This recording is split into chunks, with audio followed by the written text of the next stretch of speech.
Bueno, estábamos hablando de esta ciudad, Control and Choice, la propuesta urbana, un tanto radical de Peter Cook, y finalmente otra de las propuestas de 1968, también de Peter Cook, que fue la Instant City, la ciudad instantánea. ¿Qué es lo que proponía? Bueno, imagínense un gran cepelín, un gran globo, que llega a en este caso estamos viendo una imagen, a un pueblito rural, sobre un lago,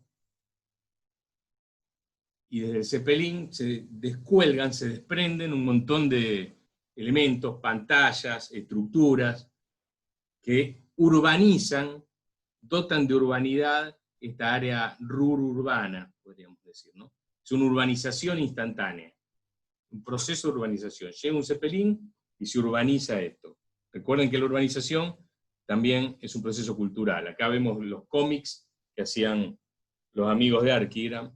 Dice, antes de Instant City vemos una ciudad adormecida, un pueblo adormecido. Punto 2 dice, desciende. Llega el cepelín de Instant City y empieza a desprender sus componentes, sus elementos. Se produce un evento. Hay un momento de alta intensidad en la cuarta viñeta. Finalmente, una infiltración, cuando se va, deja sus residuos, de alguna manera deja su herencia, el cepelín al marcharse, y finalmente dice, bueno, la red empieza a construirse, empieza a levantarse. De alguna manera revitaliza lo que era un pueblo dormido, y lo hace formar parte de una red.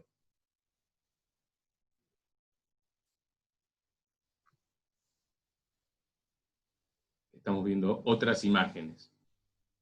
Repito, todo esto estaba hecho a mano, como se dibujaba en los 60. ¿No? Iban, fotocopiaban, hay dibujos que aparecen repetidos, porque lo dibujaban una vez y después lo cortaban, lo fotocopiaban y lo ampliaban, y lo volvían a pegar en otra imagen. Y así de manera artesanal iban sacando sus números, ¿no? Sus revistas. Otras imágenes de Instant City, llegando a un área periférica.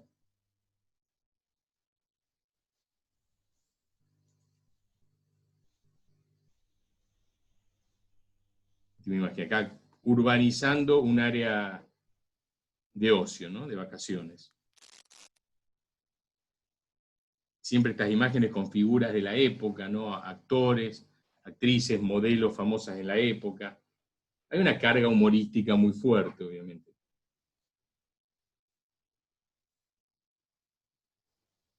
El historiador Leonardo Benévolo, historiador y arquitecto, decía que la propuesta de Arquigram estaba a mitad de camino entre lo que eran las investigaciones de la alta tecnología de aquel entonces, como el programa Apolo, que culmina en 1969 con la llegada a la Luna. Dice, ese era un polo, y el otro polo dentro del cual se desarrollaba la experiencia de Arquigram era el mundo del espectáculo.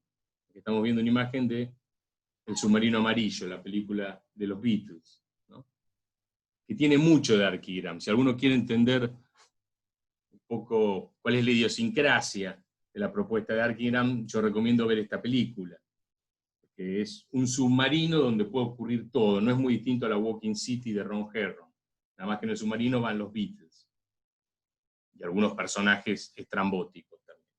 Bueno, lo que dice Benévolo es que en realidad es una propuesta humorística, irónica, cómica, que apela a la necesidad de recurrir a la alta tecnología para resolver los problemas urbanísticos, pero lo hace de una manera tan irónica, que en el fondo, quizá involuntariamente, lo que está haciendo es denunciar la imposibilidad de la arquitectura para volver a retomar lo que es el camino de la alta tecnología. ¿Qué quiere decir esto? Cuando hablamos de los desarrollos tecnológicos de punta, en la década del 60, estamos hablando del programa Apolo, de la investigación aeroespacial, estamos hablando también de la informática, que empieza a tomar fuerza en la década del 60, y la arquitectura, bueno, hay una arquitectura de alta tecnología, pero no es la mayor expresión tecnológica de su tiempo. Piensen en esto, las catedrales góticas en el medioevo eran la mayor expresión tecnológica del momento. Bueno, en la década del 60 la mayor expresión tecnológica de la civilización no se da en la arquitectura. Se da en la investigación espacial, se da en la informática, en otros campos. La arquitectura aplica tecnología, pero de ninguna manera es reflejo de los mayores desarrollos tecnológicos de la época. Lo que dice Benévolo es que este enfoque humorístico, irónico, de Arquiram, lo que hace en el fondo es poner en evidencia esa cuestión, que la arquitectura ha perdido la carrera tecnológica. Y la única posibilidad de hermanar arquitectura y urbanismo con alta tecnología es mediante el humor, mediante un cómic. Finalmente, y con esto ya cerramos,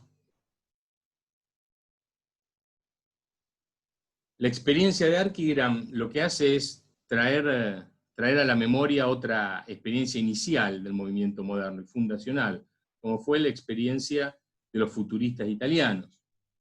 A la izquierda estamos viendo la imagen de la Città Nuova, este cuadro de Antonio Santillía, de 1914. Los futuristas fueron, podemos decir, uno de los antecesores o de los padres de lo que fue el movimiento moderno. Y nunca llegaron a construir nada, igual que Arquigram, ¿no? Lo que hicieron fue proponer grandes arquitecturas e imágenes urbanas que quedaron en el papel. Probablemente nunca hayan tenido la intención tampoco de construir. Era un programa dibujado.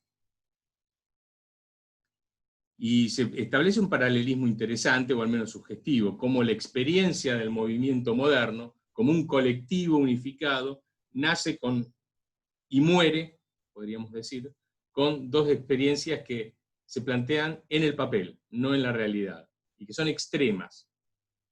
El futurismo era extremo para su época, y Arquigram era extremo para su época. Ahora, hay una leve diferencia,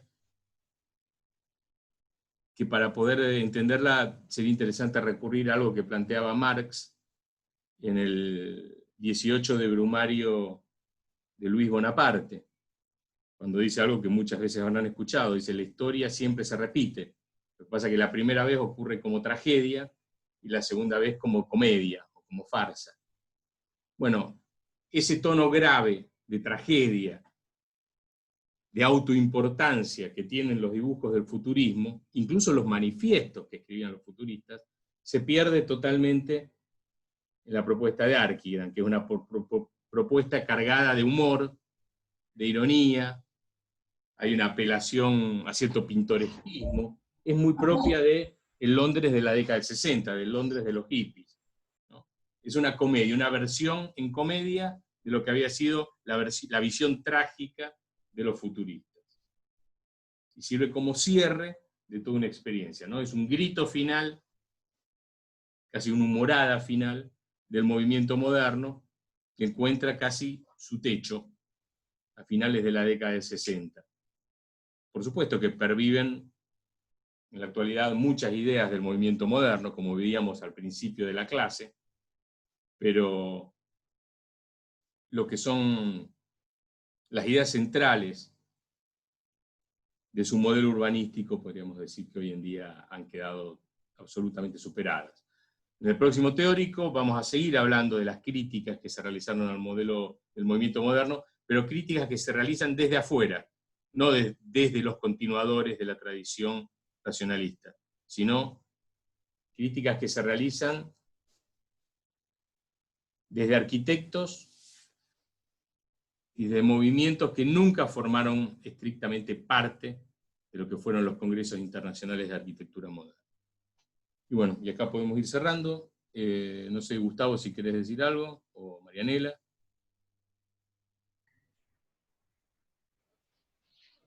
Nosotros teníamos previsto ahora hacer una exposición, va a conversar sobre la primera etapa y la segunda en todo el práctico. No sé, Gustavo, si querés que usemos el link que había armado yo. o que Sí, sí. sigamos en este, como quiera Sí, Roberto. y bueno, y la clase próxima tenemos una estructura similar a esta con lo que anunció Roberto, completando la crítica con los que no pertenecen al movimiento moderno y seguimos después con las correcciones prácticas. Así que creo Bueno, que haríamos bien cerrar ahora el link bien. del teórico y abrir con el link de práctico. Ok, Ok, cierro. Bueno, listo. Chao, hasta luego. bueno, Hasta luego. adiós.